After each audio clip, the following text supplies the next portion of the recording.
What if I told you that Overwatch is the most fumbled IP in the history of gaming? Hello, everybody, and welcome to the channel. So this is actually insane. Like, you couldn't think this would get any worse, but it just keeps getting worse. So what I'm going to do here is break down an AMA that Jason Schreier dropped over on the WoW subreddit. It's not going to be World of Warcraft specific, but it's kind of Blizzard specific because, of course, he's on a mission to promote his book. And by the way, it's very clever what he's doing because it's making idiots like me make videos promoting his book. So all the idiots like me are doing it. So it's good stuff. But it is still stuff we need to talk about because there are some interesting tidbits here. We've got things like Jeff Kaplan. Was he actually the problem for Overwatch? Also, there was a Netflix series in development for Overwatch, for Starcraft, for Diablo. And then they all got cancelled because, well, Activision took Netflix to court. It's just insane. There is one thing, though, which I think is going to be probably the most insane reveal of the next couple of weeks, because I'm pretty sure that Jason is going to cover this in his book. I'm going to take you guys back to 2018, because this was the year of the Retribution event in Overwatch 1. So this was the PvE event. This was the technology test to see if Blizzard could actually make Overwatch 2 what they wanted to make at the time, which was a big PvE experience. And they did a big showcase. They showed us a load of technology. Like, it was at the head office at Irvine. It was very impressive. It was, really good. Obviously, we got the Blackwatch event as a result of that. But I remember a discussion I had with a bunch of senior engineers at Blizzard during that. And I was asking them about Fortnite and saying, don't you think Fortnite is a bit of a threat because of its way of updating the game as fast as it does? It's a live service game. Isn't that what Overwatch is? They all said no. Overwatch isn't a live service game. That was not their vision. It is insane when you think about it, because Overwatch was a live service game because they were doing seasonal events, which is what live service games do. The difference is they didn't have a battle pass, they didn't have a paid money store and all of that at that time, but they were still adding content to the game. But I'll go into more detail on this when we get to the Jeff Kaplan section in this video, because there's a lot to go over here, because I think it's easy to just go, oh yeah, Jeff was the issue. But actually, when you look at the way they were trying to make games back then and the way they were completely oblivious as to what they built, you can sort of see how they ended up going down the path they did. Anyway, let's break all of this down, because frankly, it's actually just crazy. So let's begin with Jeff Kaplan. Now, again, there's a link to this overall AMA in the video description. I'm not going to put links to the individual questions because it's an AMA. You can just click on the answered section and see what's been answered. But yeah, like I said, it's just Jason Schreier promoting his book. I think he's going to drop more information on Tuesday. I think he's got a piece going out on Polygon, which I think discusses Overwatch in more detail and possibly Overwatch League. So it'll be interesting to see that. But anyway, take a look at this, right? So he gets asked this question.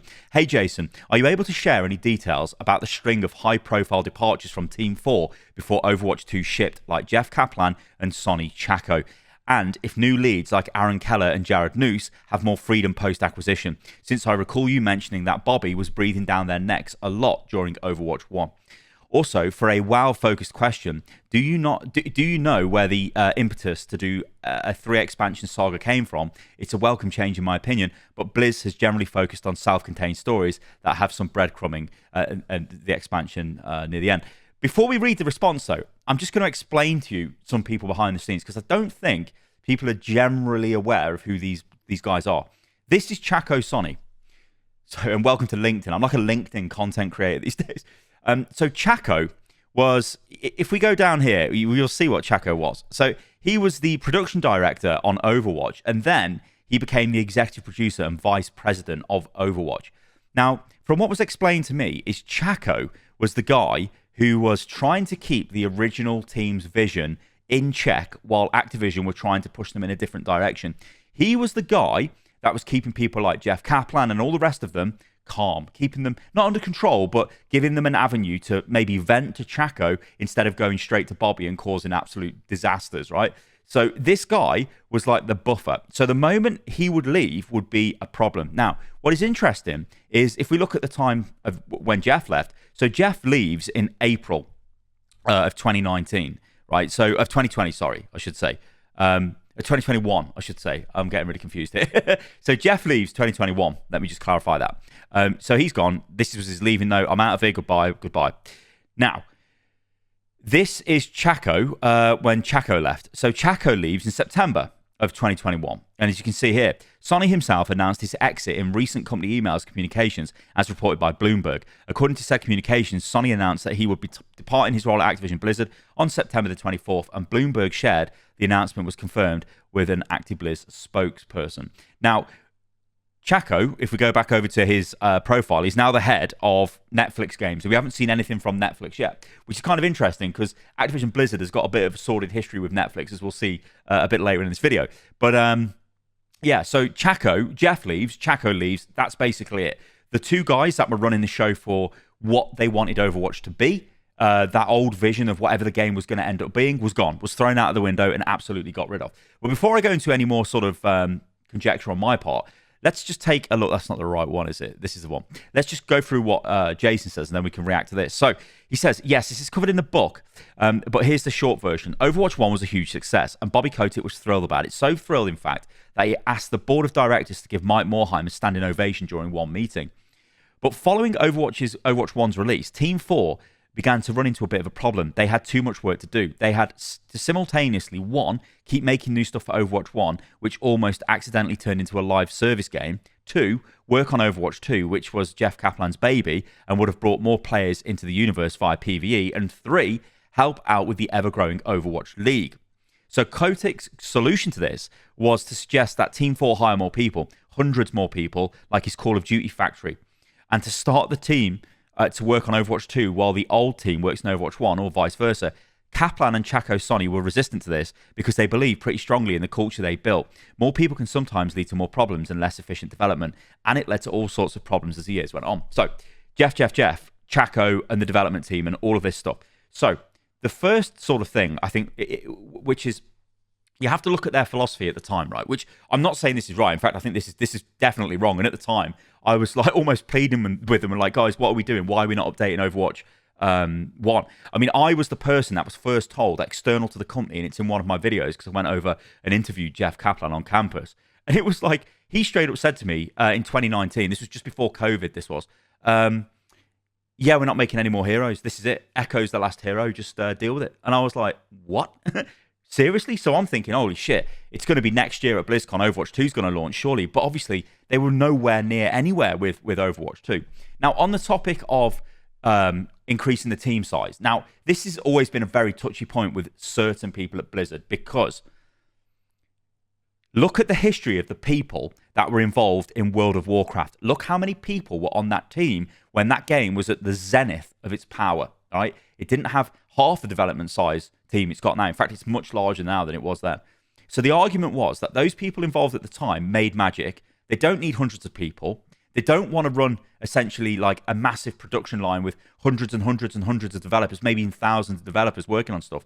They want to create magic, and you need the best people for that. You put them together in a room and they create magic. The thing is, this was a very not intensive, but it took a lot of time, I guess, to fix it. So you can see why people like Bobby Kotick and other people would say, hey, let's just increase the team size so we can get this out the door faster. Their argument was, well, no, because more people is not going to make this better. It might move things along quicker, but that's not what we want.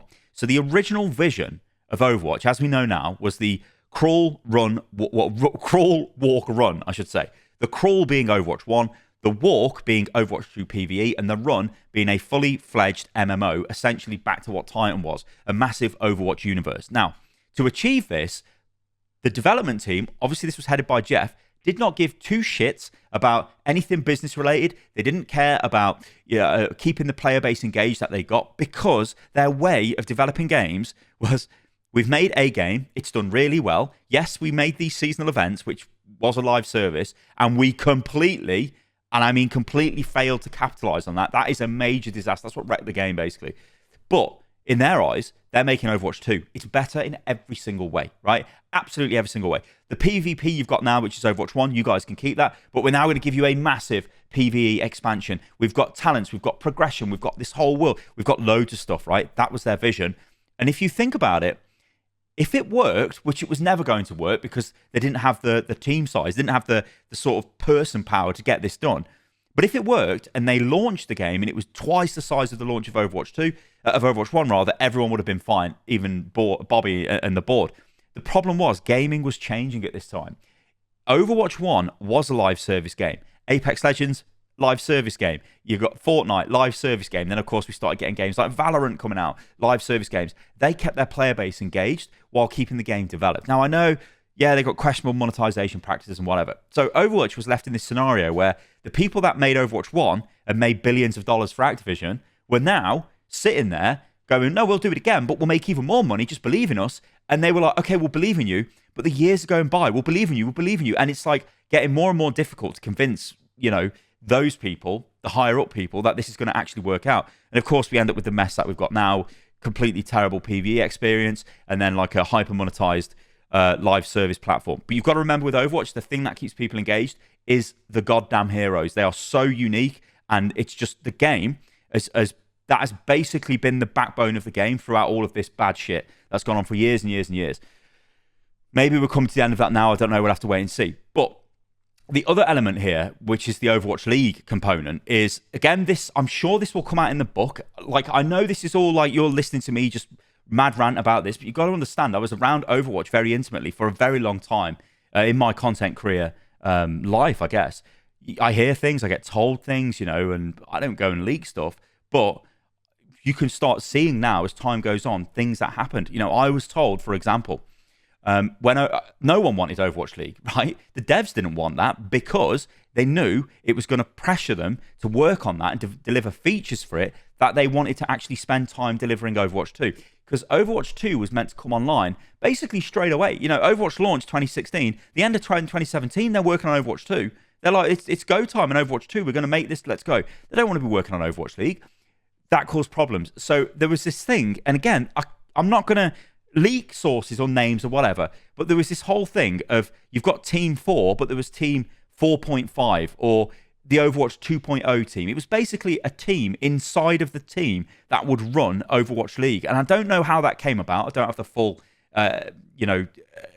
stuff to go over that, the evidence or whatever, but it didn't work out and it caused a ton of problems, right, between the core Overwatch team and the people that were working on the Overwatch League stuff. And then there was a lot of back and forth and it caused problems. And of course, Overwatch League was Bobby Kotick seeing the dollar signs, as we know from previous comments that Jason Schreier had made. Originally, Overwatch League franchises were meant to be $250,000 a slot, not 20 million. But Bobby was like, no, let's go 20 million. It's just insane. So you had all of these things, right? So I do think when we look at the Jeff Kaplan issue, it's very easy. Like I've seen some I know Twitter's a shithole and people just do extreme takes on Twitter. It's very easy. And even I've said at the top of this video, is Jeff Kaplan the problem? Was he the problem?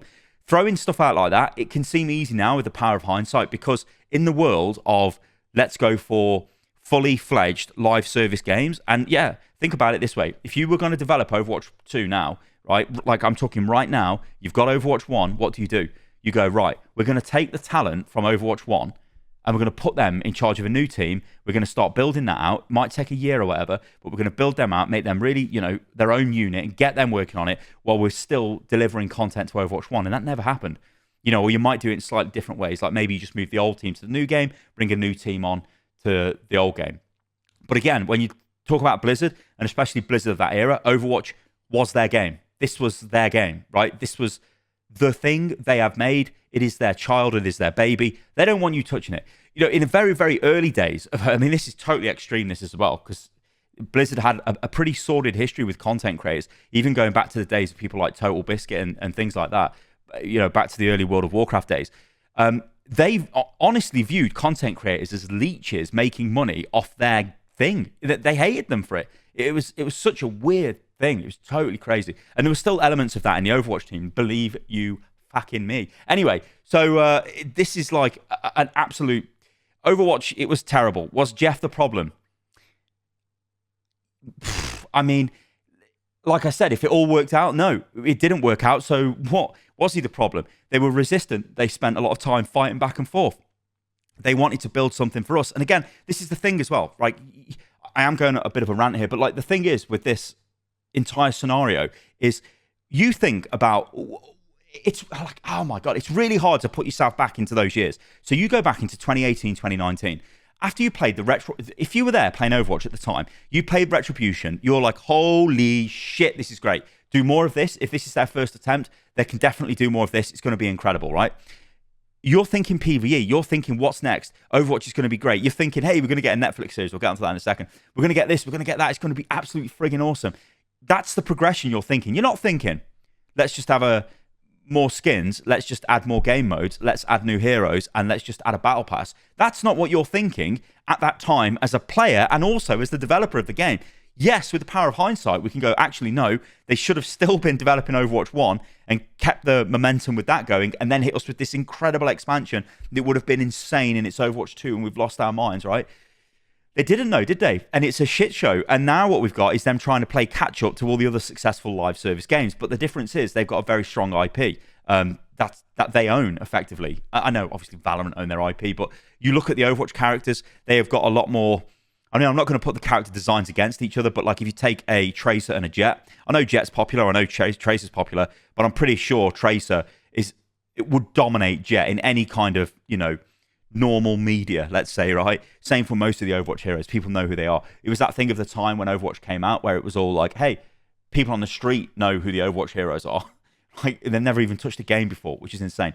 Anyway, let's move on because we've spoke a lot about that, but it's going to go on forever and ever and ever. And I can't wait to see what kind of granular detail he gets into in his book because I hear things thrown around all the time. But I do think the most insane thing was they just never ever realized, and I think they didn't even want Overwatch to be a live service game. The irony of that is the popularity of Fortnite at the time, it was exploding. And you look at the likes of Warcraft, which it's an MMO.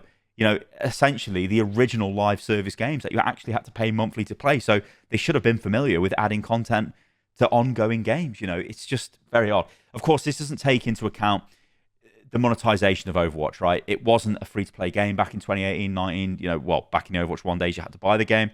So for them to completely retool it and take it free-to-play, which, by the way, there was a lot of back and forth on that, and I'm sure the book will go into detail on that because that was confirmed and the team were working on it, then it got removed, and then they went back to the other direction, then it got shoved back on again. It was really topsy-turvy, that was. Completely insane.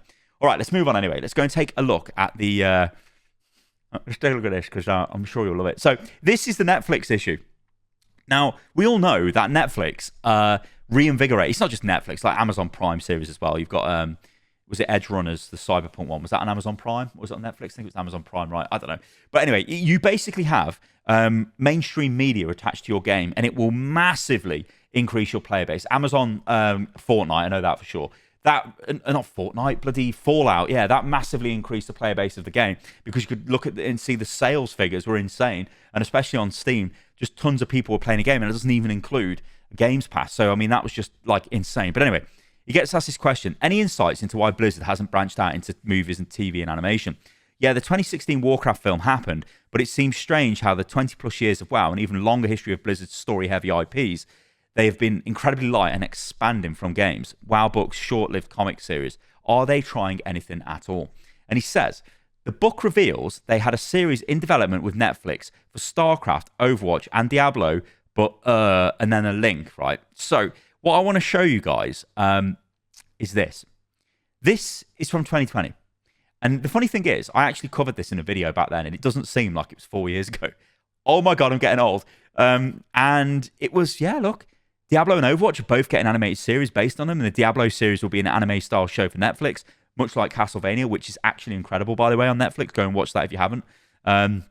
This is according to LinkedIn profile of Nick Van Dyke, co-president of Activision Blizzard Studios, who previously served as producer on the Netflix original series Skylanders Academy. So it was all looking good. It was great. But then, well, this happened.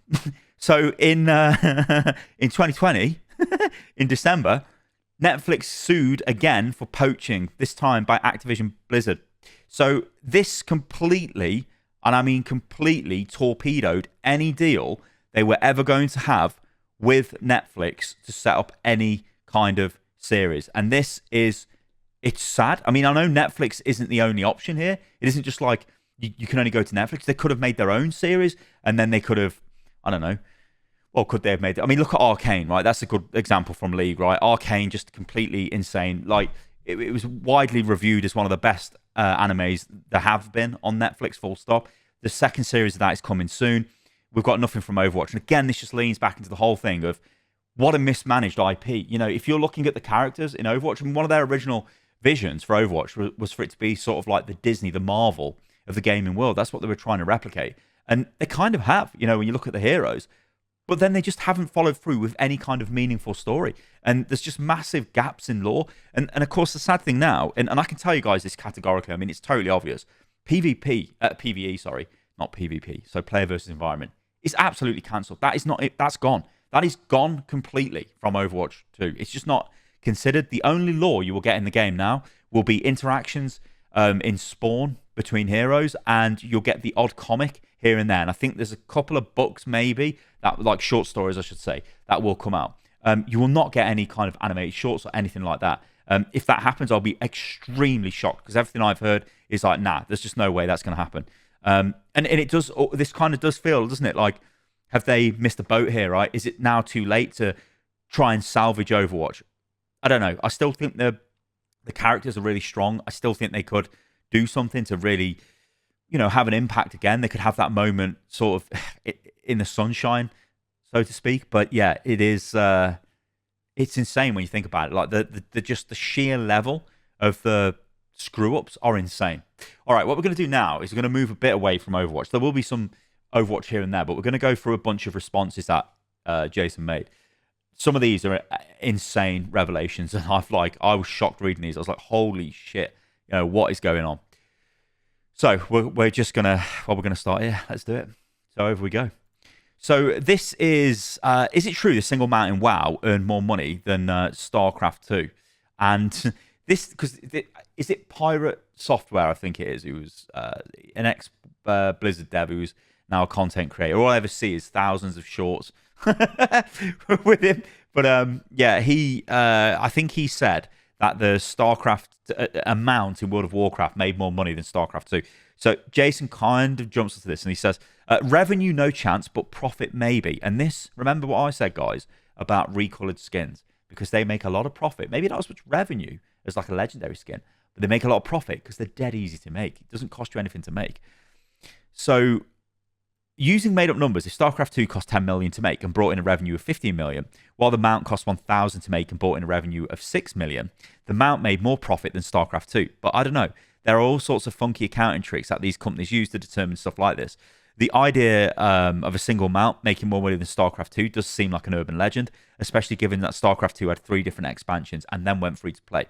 And then like this user says, like, well, maybe if it was just Wings of Liberty, and then he does actually say, well, maybe if it's just Wings, then possibly it could have made more money. Again, take it with a pinch of salt. But I mean, the fact of life is for you to go into Photoshop and recolor a texture is a lot easier than going to remodel a completely new model. You know what I mean? Was it difficult to get people to talk about their experience at Blizzard? And any particular subject that was easier or harder to get people to talk about? And he says, I would say the more recent the event, the harder it was to get people to talk on record. Now, that's probably as well because they all sign NDAs as well, so they keep their compensation packages. But if you think about it, nobody's really worried about something going on after them because they spilled the beans on what it was like at Silicon and Synapse in 1991. And yeah, I spoke to a bunch of Activision folks, although most off the record.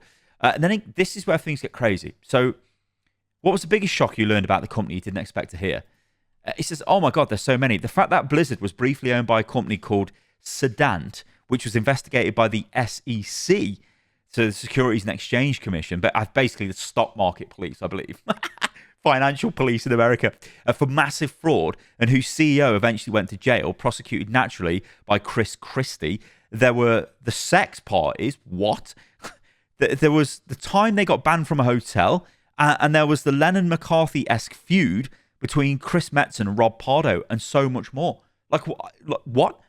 So people obviously are like, well, the sex parties? And he says, yeah, consensual swinger parties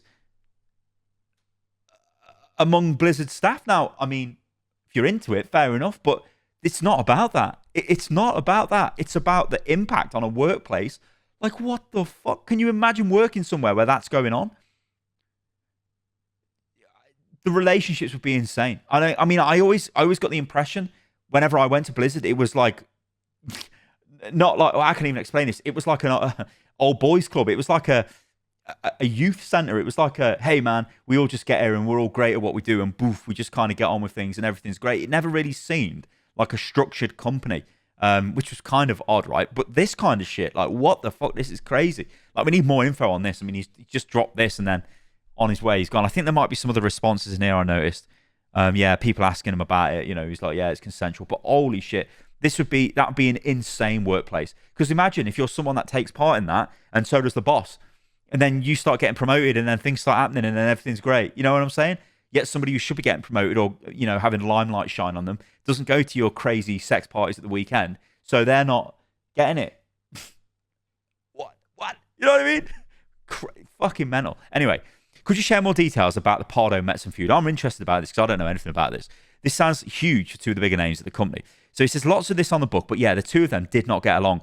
Pardo's management style made him some enemies. I don't want to be elusive, but I think people should read about this in the book. Okay. This person says, yeah, it's spicy. And then he says, I don't know. From what I've heard, he's learned a lot of lessons from the Blizzard days. So maybe Rob Pardo is changed at Bonfire because he's been running Bonfire for quite a few years now. They haven't announced any games, and they took a lot of like pretty good Blizzard talent with them as well. So this thing as well. So the Cosby room. Do you guys remember the Cosby room?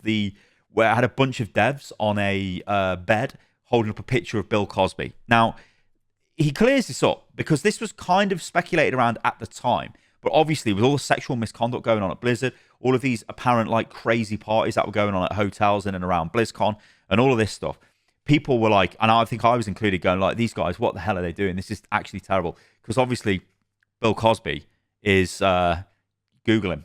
We all know what happened to him. Terrible. He's a scumbag. So you're just thinking, what the fuck? These guys are idolizing him.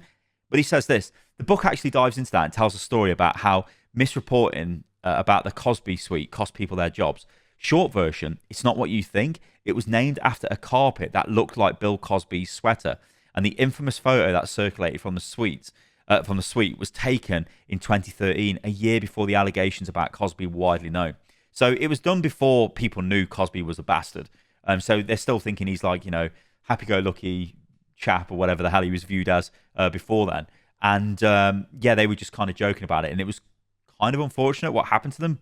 But, you know, anyway, apparently the book's going to expand more on this as well. So, yeah. But you'll see this throughout this. Like I said, it's clever from him to do this because, you know, he wants you to buy his book. Go and buy the book. Yeah, so he covers more of it in the book. The book is based on more than 300 interviews with 350 people. This person, he just basically says the way he did it was persistence, ambitious goals, and Google Meet.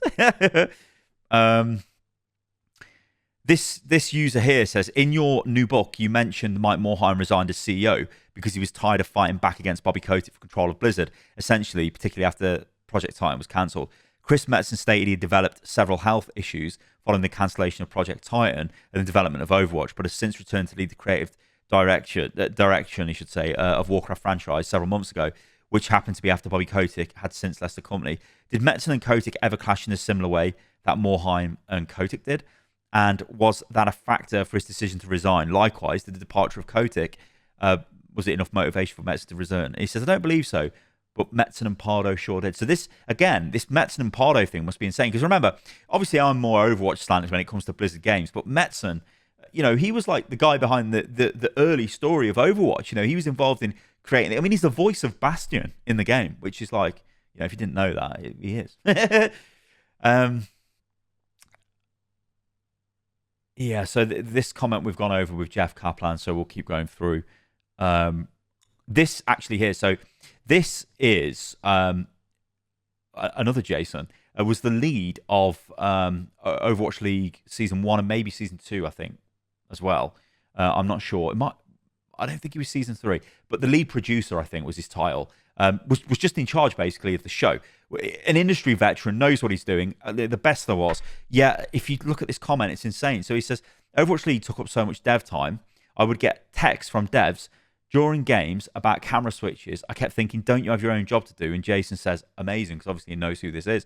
Now, again, like, I was in and around Overwatch developers who were really pissed off with elements of the broadcast with Overwatch League. Like, I don't know if you guys remember this, but there was like a cube. was like a 3D cube, and it was odd. It was a graphic that spun around on the screen, and each side of the cube had like a Overwatch hero doing something like a Hanzo or whatever. And the devs hated that, and they were like, as we're there, this is actually at the Blizzard Arena back in Burbank when they had that set up.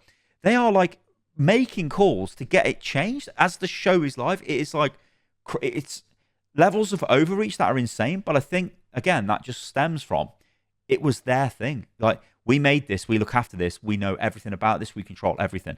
Not you don't know who you are. They just couldn't let anything go. And it's, obviously it was to a massive detriment of the game, because you'd want this Jason, not this Jason, but that Jason in charge of the show, not just some Blizzard dev who ain't got a pissing clue. Crazy, innit? Absolutely crazy. Do you know if there'll be a Warcraft 4? Was it ever planned and scrapped or something? It says, so, okay, Starcraft 2 did pretty well, but it didn't meet the company's lofty expectations, and each entry in the trilogy did worse than the last. Production director Tim Morton led a plan to release new content packs in the form of Nova Covert Ops, which I thought ruled. But that didn't sell gangbusters either. Then StarCraft 2 went free to play, and again, did well, but not Overwatch or Hearthstone well. And, Overwatch and Hearthstone didn't do Call of Duty well. This was also the problem with Blizzard. Like, Call of Duty is generating you $1 billion every year. Overwatch did it for 1 year and then did nothing for years. And then now it's generating, we don't even know what, So, yeah. Morton and his team tried for years to kick off a new RTS, making all sorts of pitches and prototypes from Warcraft 4 to even wildly a Call of Duty RTS pitch. He was desperate, but there was no appetite among Blizzard's executive team for a new RTS game. They held out hope that if Warcraft 3 Reforged was a massive success, it might help open the doors for Warcraft 4, but Reforged turned out to be a debacle, the company's first bad game and a blemish in Blizzard's history. So in 2020, Morton and some of his team left to form Frost Giant and recently released Stormgate. Maybe under Xbox there's room for a small team to work on an RTS and release it on Games Pass or something, but these days, who knows? And that's always been my stance, right? You guys have seen me argue for that over and over again, but the idea of Games Pass, you can sort of get away with releasing an RTS game because, well, Microsoft have released, not Call of Duty, Age of Empires, so, and more recently, Age of Mythology. So maybe they go, hey, you can make StarCraft 3 if you like. But talking of Stormgate, that's not very good. Stormgate is literally a clone. This is gonna sound friggin' harsh. Stormgate is like a cover band for StarCraft 2. That's what it feels like. So I don't know. I ain't got no interest in playing that. It feels old, feels dated, doesn't feel like it's gonna last very long. So maybe it was the right call to not allow these guys to make another game. I don't know. But of course, they don't have the resources of a Blizzard, right? Blizzard would have had 10 times the budget to make the game. So it would have been, in theory, 10 times better. But yeah, maybe a hot take on Stormgate. I don't know. But it's just not doing it for me. I've never been more upset about Reforged than to find out that its failure due to mismanagement had a role to play in Warcraft 4 and never coming to fruition. I don't want to overstate it. It's not like there was any sort of guarantee that a successful Warcraft 3 Reforged would have led to Warcraft 4. But I think people were holding out hope that it at least build momentum. And yeah, as we know, it didn't. Terrible, terrible, terrible remastering of the game. The Netflix one we've been over. So, I'm excited to read this. My question will be, what sense you got about us players, how players are viewed internally at Blizzard? Like, did you get a read from anyone about how such a passionate player base, both valid and invalid in our complaints from time to time, is viewed and managed internally at the company? And he says, Blizzard's whole ethos is to be player first. And I do think they take that seriously. From what I've heard, folks at BlizzCon use BlizzCon every year as fuel to get them through the hard times. It was so exhilarating to see Blizzard fan reactions to all of the new games and announcements and community events, which you could totally understand that, right? If you're working on something and people are coming up to you telling you it's great, you're going to feel great, you're going to feel energized. That said, there are also a few stories in the book about players having a negative impact on Blizzard, such as a chapter about the development of Diablo 3. I spoke to director Jay Wilson about how the harassment affected his life. It's an ugly, ugly story. So again, that'll be an interesting one to read. But, the BlizzCon point is definitely true. You go to BlizzCon, and I've said this before, we're never going to get BlizzCon how it was. It's just gone now, BlizzCon is. It'll just be some, all Blizzard stuff just getting rolled into crappy Activision Online stuff, isn't it? Not Activision, Microsoft, Xbox showcases and whatever. But BlizzCon was like a family meeting. It was like no one there was hostile to Blizzard games, right? You go there, you're all looking forward to Blizzard games. And the irony was, it was Blizzard that shot themselves in the foot. You had the Diablo Immortal, which was a horrendous announcement to make at a BlizzCon, which is 99% PC gamers, right? You go in there and tell them, yeah, we're making a mobile game, to Diablo, when they've been waiting for a new Diablo game, they are not happy. So Blizzard just kept repeatedly shooting themselves in the foot, and it generates a lot of negativity around their games. I think for me personally, if you think about like feedback, we've seen a couple, I think Aaron Keller might have touched on this, but they don't want the audience to become apathetic, which just means you don't care. They want people to be engaged. They don't want people to tell them they're shit all the time, but they'd rather have someone saying they're shit than just saying nothing because they're playing a different game. So I think that's kind of the way they view. But I do think they are player focused, and there are people out there, good people, who are fighting to not make things happen that are going to make the player experience worse. So yeah, keep those people. Oh, well, hopefully those people stay around and stay in the industry, but we'll have to wait and see. So this actually asks about a bit of the harassment that Jay Wilson received, and says, I know nothing about Jay Wilson and would never condone harassment of anyone. That said, Blizzard the business deserves no end of shit for what they've pulled with Diablo 3. We architected to require an internet connection.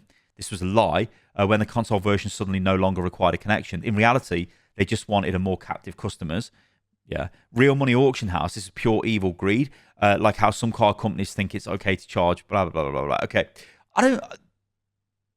Okay, I'm reading what he says here, and I'll read his comment because basically I was going to say this or whatever.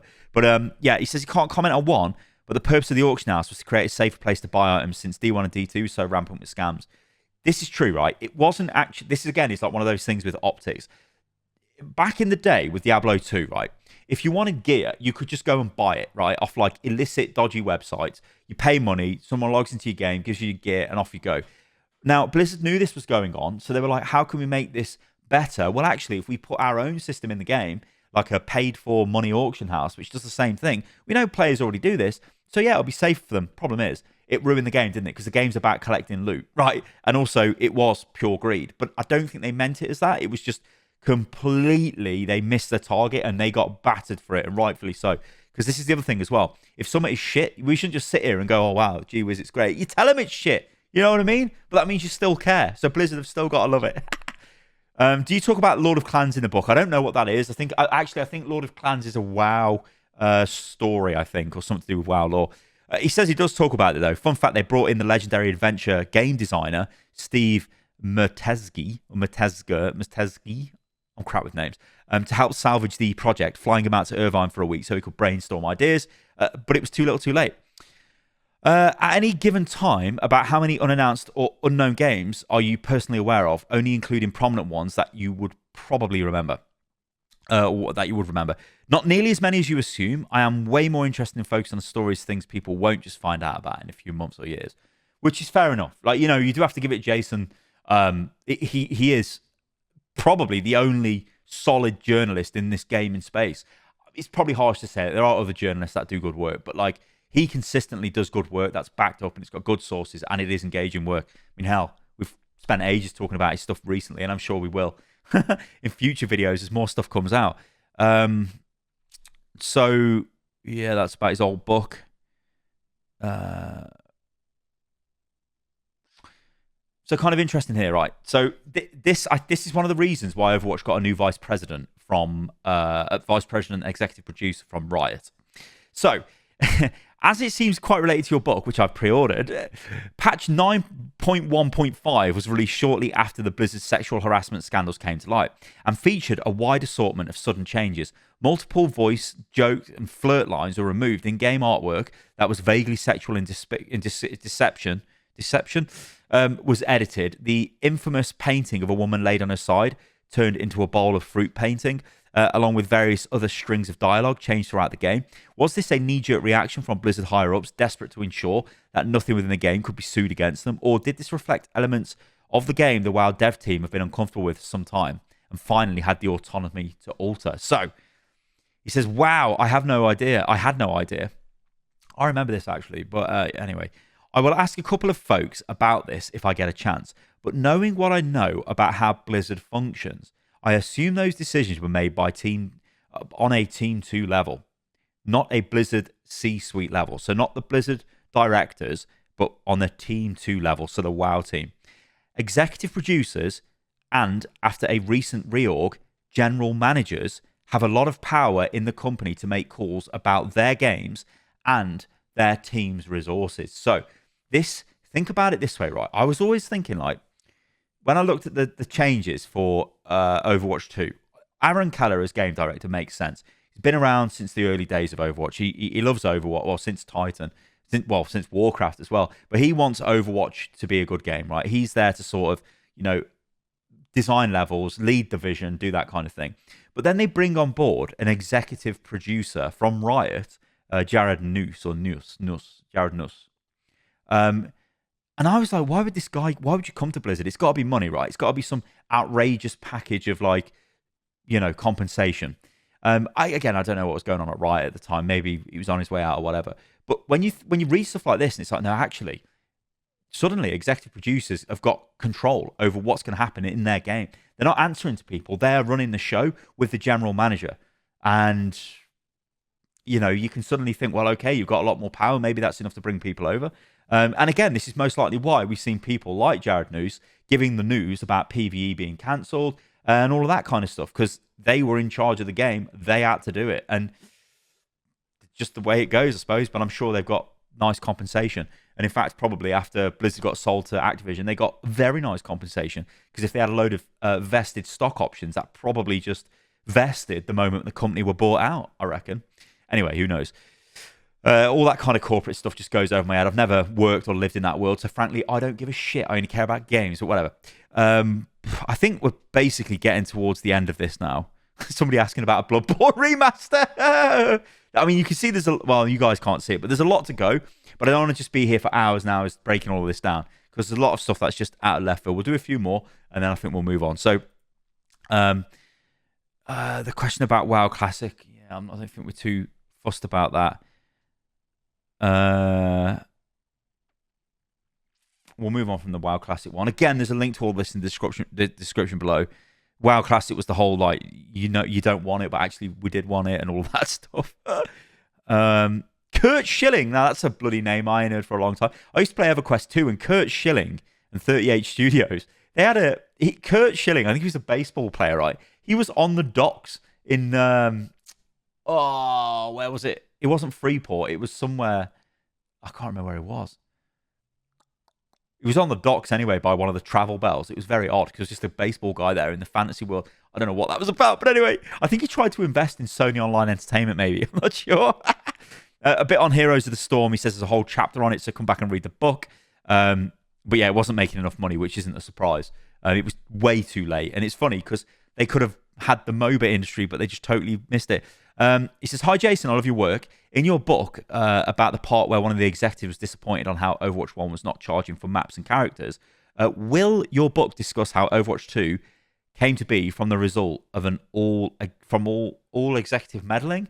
And he says, yeah, I think when you read the book, you'll have a very clear idea of what happened with Overwatch 2 and why it feels much more like Overwatch 1.5. And I think that's one of the things, we'll end it at this. There's a lot more to go over here, but I'll put the link in the video description below, because I think we've hit most of the interesting bits. But Overwatch 2, we've all referred to this as Overwatch 1.5. I mean, there was loads of memes coming out about that, when the game came out, because essentially what is it? It's just a retooling of the game to just make it free to play, and it's the same game, which had a really bad PvE experience. And it's just sad, isn't it? But all right, guys, I think we'll leave it at that. I want you to let me know in the comments below what you think about this. Are you shocked by any of this? Are there any revelations that you're like, holy shit, this is crazy? It's going to be something which is just going to go on and on and on. I think this is.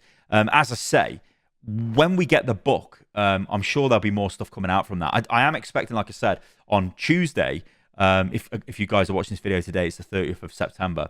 So on Tuesday, which would be tomorrow, basically, I think there's going to be more information about Overwatch and some sort of exclusive article on Polygon from this book. So it'd be interesting to see that. But yeah, it's crazy, isn't it, when you think about it?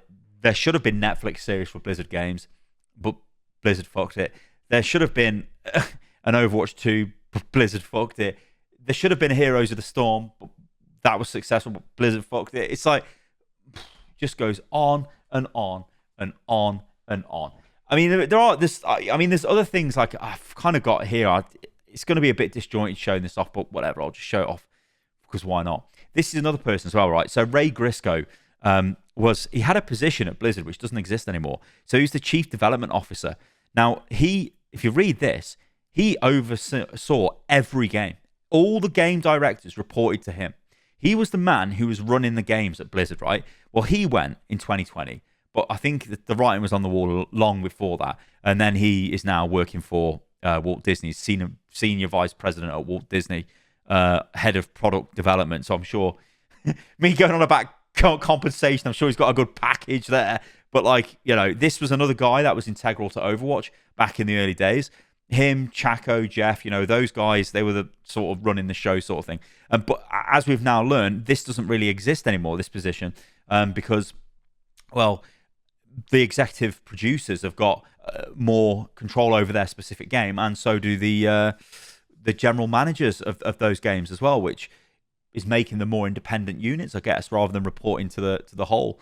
Anyway, there's a load of other shit I've got open, but I'm not going to show you guys that because it doesn't really make any sense. But all right, thank you for watching the video, guys. I'm going to leave it at that. Remember, if you enjoyed the video, then do like the video. It helps a ton. And I still look like a dickhead wearing my glasses indoor. I'll catch you on the next one. See you soon.